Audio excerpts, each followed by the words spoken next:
በባለፈው ክፍል ኪራ ከቅዱስ ጋር መጠጥ እየጠጣ እንደነበር አይተናል። ጽናት ደግሞ አላወቀችም የት እንደሄደ። ስራ ብሏት ወጥቶ ጠፍቶባታል። በጣም ተጨንቃለች። ስልክን ብትደውል አላነሳ ብሏታል። ለክብሮምም እንዳትነግረው ክብሮም አጠገቧ የለም። ምን ይሻለኛል ብላ በቃ በጣም ተጨንቃ ባለ ሰዓት ይመጣል ማለት ነው ኪራ። ስክር ብሎ ወደ ቤቱ ሲገባ ጽናትም ደግፎ አስገባችሁ። በጣም እንትን ብላለች፣ ተጨንቃለች። ለምንድን ነው እንደዚህ የሆንከው ብላም በምጠይቀው ሰዓት ምን ሆንኩኝ ይላታል። ከዛ ለምን ጠጣክም ስትለው በቃ የሆነ የሚመልስላት መልስ ደስ የሚል አይደለም። ከዛም እንደምንም ብላ ሂጂ ተኛ አንቺ ሲላት አይን ያልተኛም አንተን ጥጌ ስትለው ትለምጂዋለሽ ብቸኝነቱን አይነት ነገር ይላታል። ያው ራሱን ሊያጠፋ እንዳሰበብ በቀጥታ ባይሆንም በተዘዋዋሪ እየነገራት ነው። ከዚህ በኋላ የለውም፣ ስለዚህ ብቸኝነቱን ልመጁ እያላት ነው። ጽናትም ግራ ገብቷታል። እዛው በቃ ልብሱን አውልቃለት ሶፋ ላይ እንዲተኛ ታደርገዋለች። እሷም ግን አልተኛችም፣ ቁጭ ብላ እየጠበቀችው ነበረ። ከእንቅልፉ ሲነቃም ጽናት ቁጭ ብላለች። ደንግጦ ምን ሆንሽ ሲላት እንጂ እኔማ ምን ሆናለሁ? አንተ ምን ሆነክ ነው? ስራ ብለክ ወተክ እንደዛ ጠጥተክ የመጣከው ስትለው ጥሪ ነበረኝ ድግስ ነገር ሲላት እንዴ ናሆም ያልተጠራበት ጥሪ ትለዋለች። ከዛም ኪሱን ሲደባብስ ስልኩን ያጣል። ወይኔ ያታለለኝ ማለት ነው ብሎ በቃ እየሮጠ ጃኬቱን ብቻ ይዞ ይወጣል። በጣም ግራ ገባት ጽናት። ምን ሆኗል ይሄ ልጅ ምንድን ነው ብላ በጣም እየተብሰለሰለች ነው ያለችው። ማለት ከቀን ቀን እየተቀየረባት ነው ያለው። ሊረጋጋ አልቻለም። በዚህ በኩል ደግሞ ሰኒና ክብሮ ብዬ እንግዲህ ደስ የሚል ሙድ ላይ ነው ያሉት። እቤቷ ጭራሽ ለጥ ብሎ ተኝቷል። ውጣ ሲባል የነበረው ሰውዬ ማታ ዛሬ ተኝቶ አገኘችው። ንቅት ስትል ሶፋ ላይ ተጋድሟል። ብላ ቀወጠችው።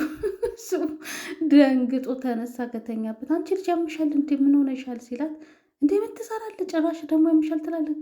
ሂድ ውጣ ምናምን ስትለው አይኔ እኮ ማታ ትኩሳትሽ በጣም ከፍ ስላለ ጥዬሽ መሄድ አልፈለግኩም ነበረ፣ በቃ ውጣልኝ እሺ ምናምን ስትለው ሄድልሻለሁ፣ ግን የሰራሁት ምግብ አለ አሙቀሽ ቢ ብሎ በትዕትና ሊወጣ ሲል በስተመጨረሻም ልቧ ስብር ይላል። ምክንያቱም እየተንከባከባት ነው ያለው። ምንም ያረጋት ነገር የለም። እንደው እሷ ዝም ብሎ ቱግ ቱግ ቱግ ያረጋታል እንጂ። ከዛም በስተመጨረሻም ስብር ብላ አመሰግናለሁ ክብሮም ያለችው። ከዛ ምንም ችግር የለውም ኮሰረቴ ብሎ እሱም አላግጦባት ወጣ። በጣም ደስ የሚል ሁኔታ ላይ ነው ያሉት። ፍቅር እየጀማመራቸው አይነት ነገር ነው። በዚሁ ያዝልቅላቸው በሉ። ጽናትና እንግዲህ ምሩም ሊጠይቋት መጥተዋል። ተኝታለች። እስካሁን እግሯን አልተሻላትም። ስለታሸሹ ግን አይዞሽ ይሻልሻል እያሉ እያጽናኗት ነው ያሉት። አይዞሽ ትድኛለሽ፣ ዋናው መታሸትሽ ነው እያሉ ሰኒዬን እያበረቷት ነው ያሉት። እንዲህ ሲጫወቱ ግን ስታያት ሰኒ ጽናትን ትክስ ብላባታለች። አንቺ ልጅ ግን ደህና አትመስይም፣ ምን ሆነሻል ስትላት ያው በቃ የኪራ ነገር ግራ እንዳጋባት ከቀን ቀን እየተቀየረባት እንደሆነ ጸባዩ፣ አታገኝኝም የሚላት ነገርም በጣም እየረበሻት እንደሆነ ትነግራቸዋለች። ምሩም ካልሆነ ናሆም ያዋራው እንዴ ስትላት አይ አሁን እኮ ባለትዳር ነን ማለት እውነቷን ነው። በቤት መሀል ያለን ነገር ሁለታችን ሼር አድርገን ተነጋግረን መፍታት አለብን ብላለቻት። ከዛ አይዞሽ በቃ ያው እናቱን አቶ በአንዴ ሊረሳት አይችልም እኮ ጊዜ ይፈልጋል፣ ተረጁ፣ አንቺ ብቻ ከጎኑ ሁኚ፣ ምንም ቢልሽ በቃ ተቀበዩ ሲሏት አረጋ አጠገቤ ሆኖ የፈለገውን በተናገረኝ እያለች ነው። ጽናትም ተጨንቃለች በጣም። ያለችበት ሁኔታ ጥሩ አይደለም። በስተመጨረሻም ኪራ ቅዱስን አግኝቶታል። ስልኬን ለምን ወሰድክብኝ ብሎ መኪና ውስጥ ይገባል። የማትገኝ መስሎክ ነው እንዴ ስልኬን ይዘክብኝ ሄድክ አይደል ሲለው ስልክህንማ መኪና ተይዛ ነበረ በሱ ቀየርኩብክ ብሎ ጭራሽ በቃ ስልኩን እንዳስያዘ ይነግረዋል። ግን ምን አስጨነቀ ካንተ ማለት መኖር አትፈልግም አይደል እንዴ ምን ያደርግልካል አይነት ነገር ነው ስልክክ ብሎ ነካ ነካ ያደርገዋል። እሱም በቃ አንተ ግን ምንድነክ ማነክ ለምንድን ነው እንደዚህ የምትለው ምናምን እያለም ግራ ገብቶታል ኪራ ማለት ነው። እሱም በቃ በእንደዚህ አይነት መንገድ የሚሄዱ ሰዎችን እንደዚህ ማዋራት ደስ ስለሚለኝ ነው፣ ለማንኛውም አንድ ቦታ እንሂድ ብሎ ይዞት እየሄደ ነው ቅዱስ። ዛሬም ከቅዱስ ጋር ሄዶ ሰከር ብሏል። እነ ናሆምም ጽናት ተሰብስበው እየጠበቁት ነው ከጽናት ጋር ሆኖ። ናሆምም በጣም ግራ ተጋብቷል። እረ ምን ሆኖ ነው ኪራ ግን እንደዚህ የተቀየረው እያሉ በጣም ተጨንቀው ባለ ሰዓት ቅዱስ ይዞት ይገባል ወደ ቤት ማለት ነው። ከዛ በኋላ ኪራ እነሱን ካያቸው በኋላ በቃ ልውጣ ብሎ ሲወጣ ቅዱስ ግን ቁጭ አለና የምነግራችሁ ነገር አለ ብሎ ሊያናግራቸው ሞከረ።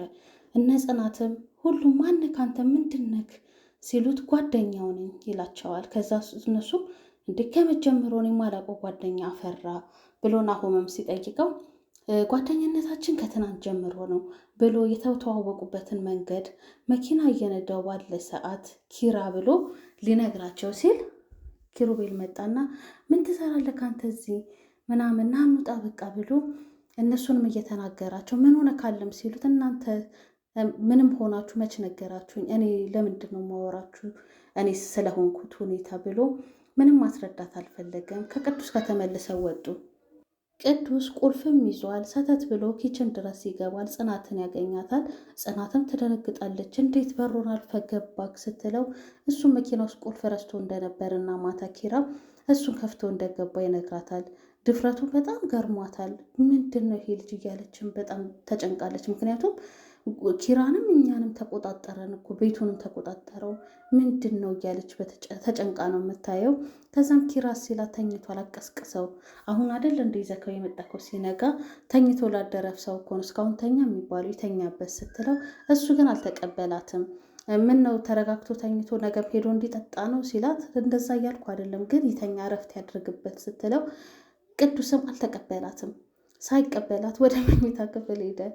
ከዛም በቃ ማለት እሱ ያለፈበትን ነገር ኪራ እንዲያልፍ አልፈለገም። በቃ በአጋጣሚ ስለተገናኙ እየተጎዳ እንዳለ ስለገባው ይመስለኛል በቃ ከዚህ ስሜት ሊያወጣው ስለፈለገ ነው፣ ሊረዳው ነው እዚህ ደረጃ እንዲደፍረውን ቤት ውስጥ ገብቶ ምናምን ነገር እንደዚህ በጣም የቆየ ጓደኝነት እስኪመስል ድረስ የተጣበቀበት ማለት ነው። መኝታ ክፍሉ ገብቶ ሊያስተኛው አልቻለም። ተነሳ ብሎ ቀስቅሶ አስነሳው። ከዛም ተልጃለ ልተኛበት እያለው ነው። ከዛም በቃ ልትሞት አይደል ያንን እያስታወሰው ነው። ሀሳብ ክንቀየርክ እንዴ ተውከው እንዴ እያለም እየቀለደበት ነው ያለው። ሰው እንዳይሰማክ እያለው ነው። ከዛም ጽናትን ምግብ በምታቀርብላቸው ሰዓትም አልበላሽም አንቺ ሲሏት አይ ካንተን ትቼ እንዴት እበላለሁ ስትል በቃ ሂጂ አምጪና እንብላ ይላታል። ከዛ ቅዱስም ተስፋ አትስጣት አብረካት ለማትዘልቅ ነገር ለምን ተስፋ ትሰጣታለክ ብሎ ሌላ ምሳሌ እያደረገ ይነግረዋል ማለት ነው። እንዲረዳ እንዲያስብ ትቷት ቢሞት ጽናትም እንደምትጎዳ በምሳሌ እያደረገ እየነገረው ነው ያለው። በጣም ጥሩ ልጅ ነው እኔ እንዳየሁት ከሆነ መጨረሻ ላይ ካልተቀየረ በስተቀር። ቅዱስ ቤት ውስጥ ሁሉንም እየፈተነ ነው ያለው። በስተመጨረሻም ግን ከክብሮም ጋር ሲያወራ ሀሳቡን እንደተረዳው የተረጋጋ ልጅ እንደሆነ ስለገባው ይሄንን ልጅ በቃ አንድ የበሰለ ሰው እዚህ ቤት አግኝቻለሁ፣ ይሄንን ልጅ ከኪራ ጋር በደንብ ማቀራረብ አለብኝ ብሎ ወስኗል። ግን ሊያወራው አልቻለም። አንድ የሚሄድበት ቦታ ስላለ ይቅርታ አድርግልኝ በቃ ለሄድ ነው ብሎ ትቶት ይነሳል። ለካጅሬው እዚህ ሊመጣ ነው ሰንዬ ጋር መጥቷል። ዛሬም በቃ ቤቷን ኪችኗን ሁሉ ነገር ከእሷ በላይ ተቆጣጥሮታል። እሷም አፋፉን ነው የምትለው። እሱ ግን በቃ በስራዬ ህይወት ላይ ብዙ ሰውም ከአንዳንችም አይነት ሰው ስላጋጠመኝ እረዳሻለሁ አይነት ነገር እያላት ነው። ከዛ እሷም እባክህ ዝም ብለህ ካትፈላሰፍብኝ እያለችው ነው። ግን ወደዋለች ማለት የሚያደርገው ነገር መልካም ነገር ነው። ጽናት አሁን ጥሩ ሁኔታ ላይ ስላልሆነች ለእሷ ምግብ ለማምጣት ብቻ እንደሆነ ቢነግራትም ያ ብቻ እንደማያመላለሰው እሷ ማውቃለች። ጥሩነቷንም እሱ አውቋል። መልካምነትሽን፣ ጥሩነትሽን ይሄ ባህሪ አንቺ እንዳልሆነ በጓደኞችሽ ማወቅ እችላለሁ፣ በዙሪያሽ ያሉትን ሰዎች አይቼ መረዳት እችላለሁ እያላት ነው ያለው። እሷም እባክህ አትቀባጥር ዝም ብለክ እያለች ብቻ እንደተረዳት ገብቷታል። በንግግር ባይስማሙም ቢጋጩም ሁኔታቸው ግን በቃ እንደተግባቡ ነው። አንዳንድ ሰው ተግባብቶ እንዳልተግባባ ሆኖ የሚያሳልፈው ነገር የለም። እሱም ያው በሳይኮሎጂ ስለሆነ የተመረቀው እያንዳንዱን ነገር አይቶ እንኳን አንዳንድ ሰው አይቶ መረዳት የሚችላል አይደለ? እሱ ደግሞ እንዴት ትንሽ ሲቀርባት በደንብ ተረድቷታል እና ሊያግዛትም ይፈልጋል መሰለኝ። ከዚህ ስሜቷ ሊያወጣትም ይፈልጋል ብዬ ነው ማስበው። በዛው ግን ፍቅርም ሊጀምሩ ይችላሉ። ምክንያቱም እሷም ሲንግል ናት፣ እሱም ሲንግል ነው እንዳየ ነው እና አብረው ይሆናሉ ብለን ተስፋ እናደርጋለን። ቅዱስም ምናልባት ክብሮምንና ኪራን በደንብ በቃ በደንብ ካቀራረባቸው ከዚህ ሀሳብ እንዲወጣ ሊያደርገው ይችላል። በትምህርቱ ምክንያቱም ሳይኮሎጂ ስለሆነ የተማረው ከዚህ ሙድ ሊያወጣው የሚችለው ክብሮም ነው አሁን ባለበት ሰዓት እና ጥሩ ውሳኔ ነው የወሰነው ቅዱስ። በጣም አሪፍ ሀሳብ ነው ያሰበው። ሁለቱም በደንብ ማቀራረብ ነው ያለበት። የዛኔ ወደ ራሱ ይመለሳል የሚል ተስፋ አለን። በሚቀጥለው ክፍል እንግዲህ ክብሮምን ቀርቦት ኪራን በደንብ አውርቶት ያለበትን ችግርም አውቆ ነገሮችን እንደሚያግዘውና ወደ ተስተካከለ ሁኔታ እንደሚሄዱ ተስፋ እናደርጋለን። ሼር፣ ላይክ፣ ሰብስክራይብ እያደረጋችሁ ውዶቼ አመሰግናለሁ እስካሁን አብራችሁ ስለቆያችሁ።